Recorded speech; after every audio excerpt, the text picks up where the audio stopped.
Back in February of 1967, I was 42 years old, deep in the Rocky Mountains about 87 miles north of Denver, and my core body temperature had dropped to 89 degrees Fahrenheit.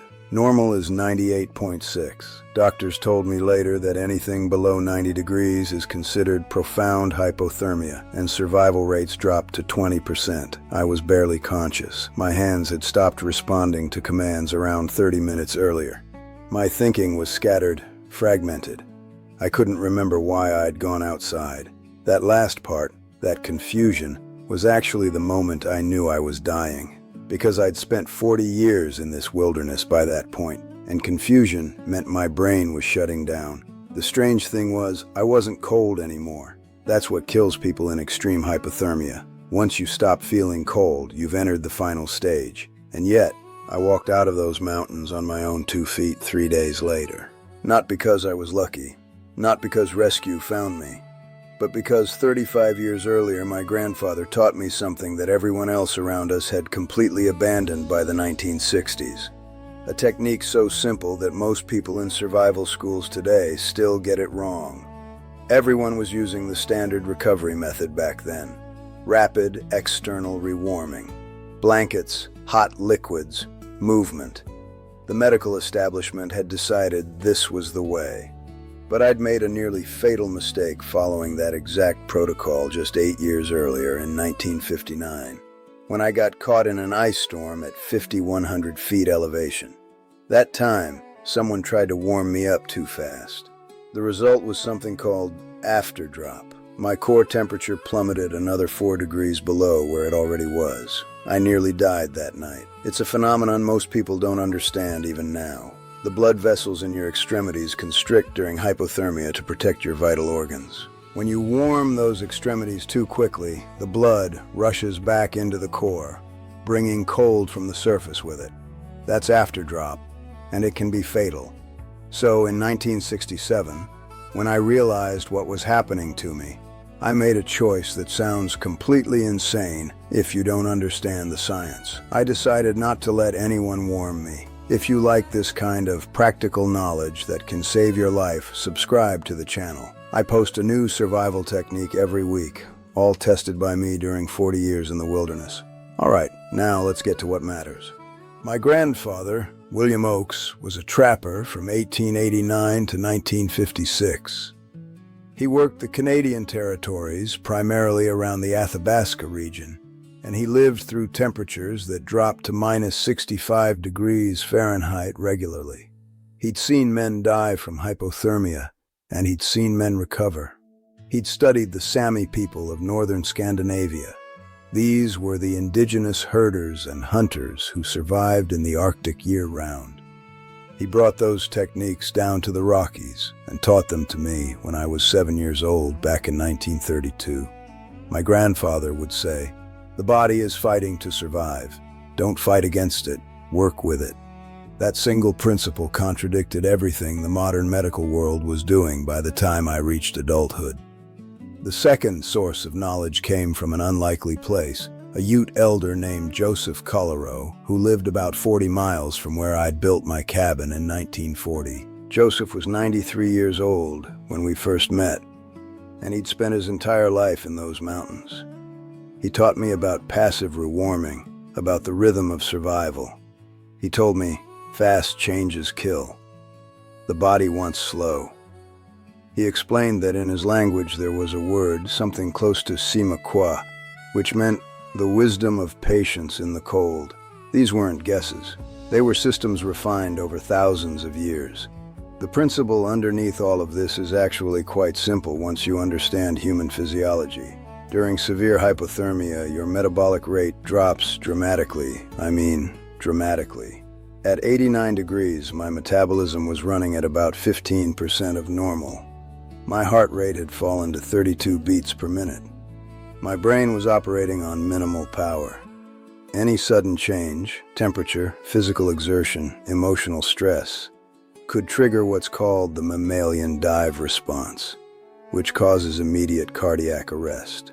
It's the same mechanism that keeps seals alive under ice. It's protective, but it's a knife's edge. I remember asking my grandfather once, How do you know when someone can be saved? He said, "Not one person is dead until they are warm and dead." That saying, he told me, came from the rescue teams in the Alps. They meant it takes active rewarming at normal body temperature to truly lose someone. So the technique isn't about rushing recovery. It's about preventing the final cascade. By the time I realized my core temperature was 90 degrees or below, and I knew because I'd been tracking my symptoms against everything my grandfather taught me, I had 3 immediate needs. I needed passive external insulation, nothing more. I needed internal rewarming, but specifically through the right substances. And I needed to avoid any physical exertion that would cause peripheral blood to move toward my core. The first material was wool. Specifically, I needed pure wool, not the blended synthetic stuff that became common in the 1950s. Pure wool maintains insulation even when wet, because the fiber structure traps air differently than cotton or newer synthetics. The wool I had was a 30% blend, which was about 80% effective compared to pure wool. I calculated that loss. The second material was birch bark, specifically from white birch trees that grow at that elevation.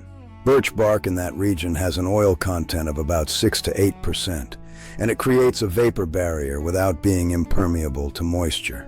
I gathered about 3 square feet of it, stripped from 3 different trees, so I wouldn't damage any single tree's growth.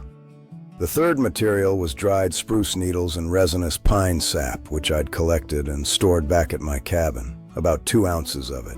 The resin contains compounds that increase internal metabolic rate slowly without spiking, maybe by 8 to 12% over 6 hours. The fourth was something most people don't think about: animal fat, specifically rendered bear fat that I'd preserved in a metal container, about 4 ounces of it. The fat from a bear killed in autumn has a melting point of around 94 to 96 degrees, which means it provides caloric energy that begins to absorb into your system at roughly the same temperature as your hypothermic body. All of this took me about 40 minutes to gather while I was already in the early stages of profound hypothermia. That might sound impossible, but here's what people don't understand. Severe hypothermia triggers an odd form of clarity in its early stages. Your thinking actually sharpens momentarily, almost like a predator's focus, before it begins to fragment. I used that window. The first major change was creating a barrier between my body and the ground. Ground contact drains heat at a rate of approximately 4 times faster than air contact, and I was standing at about 5,100 feet elevation where the snow was compacted and dense. I took the birch bark and created a base layer, overlapping each piece like roof shingles, about 8 inches thick. This created an insulating layer that reduced ground heat loss from what would have been maybe 40 watts per square meter down to approximately 12 watts. I tested this method years later with thermographic equipment, and that's what the numbers showed. The time spent on this phase, approximately 8 minutes. I knew it was right because I could feel the snow's grab reducing. That pulling sensation of heat moving downward simply diminished. The second major change involved my outer insulation layer. I wrapped the wool around my torso in a very specific way. Not tight, but arranged so that it created multiple air pockets. The technique is called channel wrapping. Instead of wrapping continuously, you leave small gaps, about 1 inch between each wrap, running vertically from hip to shoulder. This seems counterintuitive, but those gaps create convection channels that actually reduce internal heat loss because they prevent the wool from compressing under your own body weight. Each layer of wool, when compressed, loses about 18% of its insulating value. With the channel method, I maintained about 92% of the insulation value. Installation time, 12 minutes. I verified it was working because I could feel my shivering begin to stabilize. Not stop, but stabilize, which meant my body's automatic heat production mechanism was meeting the insulation rate. The third major change was internal rewarming, and this is where the vast majority of hypothermia protocols fail. I consumed the spruce needle tea first. This was just boiled water with the dried needles steeped for 3 minutes. The temperature of this liquid was approximately 102 degrees Fahrenheit. Not boiling, not aggressive, just slightly above normal body temperature. I drank it in small sips, about 1 ounce every 7 minutes. Never more. The spruce contains compounds called terpenes, and at this temperature, they're absorbed through the stomach lining very slowly. Ingestion time, 20 minutes. The reason this works: your stomach is one of the few places where you can introduce heat directly into your core without triggering the mammalian dive response, as long as the temperature doesn't shock your system. Above 105 degrees, you risk triggering a sudden vasodilation, which causes afterdrop. Below 98 degrees, it provides no benefit. That narrow window, 98 to 105 degrees, is critical. The fourth element addressed movement, or more precisely, the prevention of it. This is absolutely counterintuitive. Your instinct during hypothermia is to move, to generate heat through muscle activity. Shivering is productive up to a point, but once you're below 92 degrees, any major muscle movement causes what's called afterdrop acceleration. When muscles contract, they pull blood from the core toward the extremities. At this temperature, that blood is already cooling, and you're essentially pumping cold back toward your heart. So I remained almost completely still for the first 4 hours. No walking, no rubbing my hands, no attempt to generate heat through activity. My only movement was the slow, rhythmic, deep breathing, about 6 breaths per minute, which maintains core circulation without triggering the diving response. Every time my body wanted to move, my mind had to override it. That was perhaps the hardest part mentally, because your body is screaming at you to do something. The fifth element involved the rendered bear fat, consumed at a very specific time. I waited for 5 hours after the initial birch bark shelter was established before consuming any significant calories. The bear fat was taken in 3 separate doses of about 1 1/3 ounces each, spaced 2 hours apart. Each portion was at room temperature, maybe 48 degrees, placed directly on my tongue and allowed to dissolve slowly. The fat has a melting point of 94 degrees. So it begins to absorb into the bloodstream through the sublingual area without requiring digestion. This introduces energy directly into your system at a rate your hypothermic metabolism can actually process.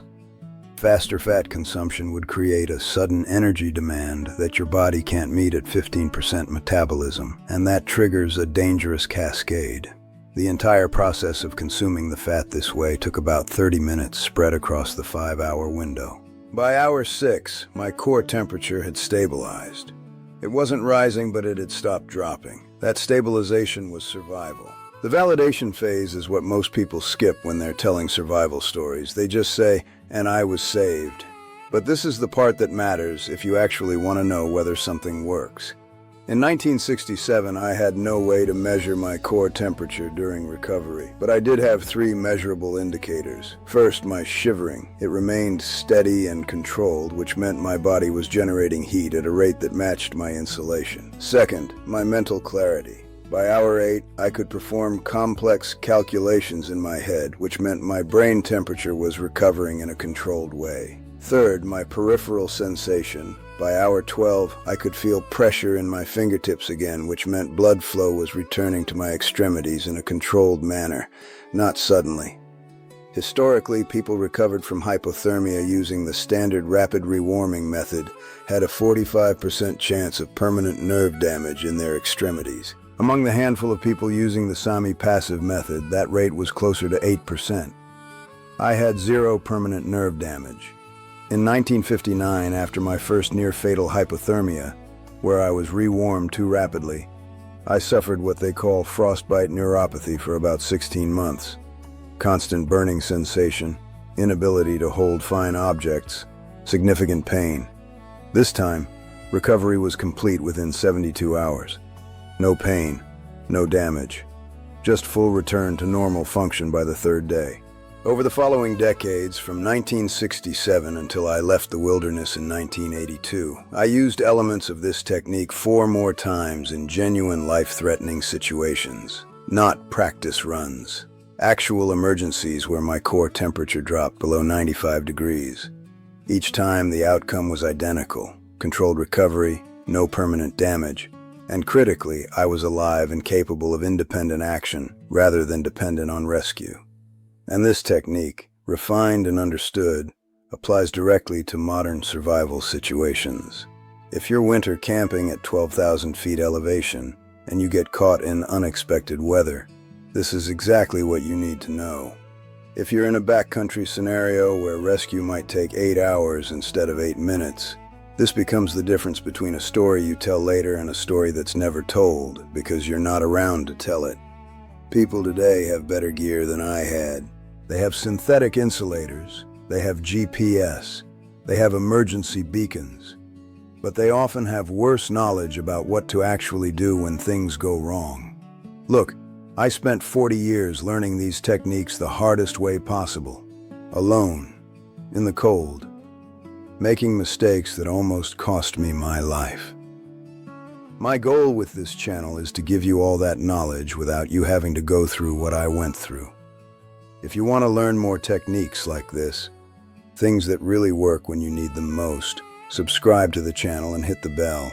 Leave a like if this video was useful and tell me in the comments, have you ever been in a situation where understanding hypothermia recovery would have changed the outcome? And if you want to see another technique that saved me even more times than this one, click on the video that will appear on screen. It's about emergency shelter construction in extreme cold.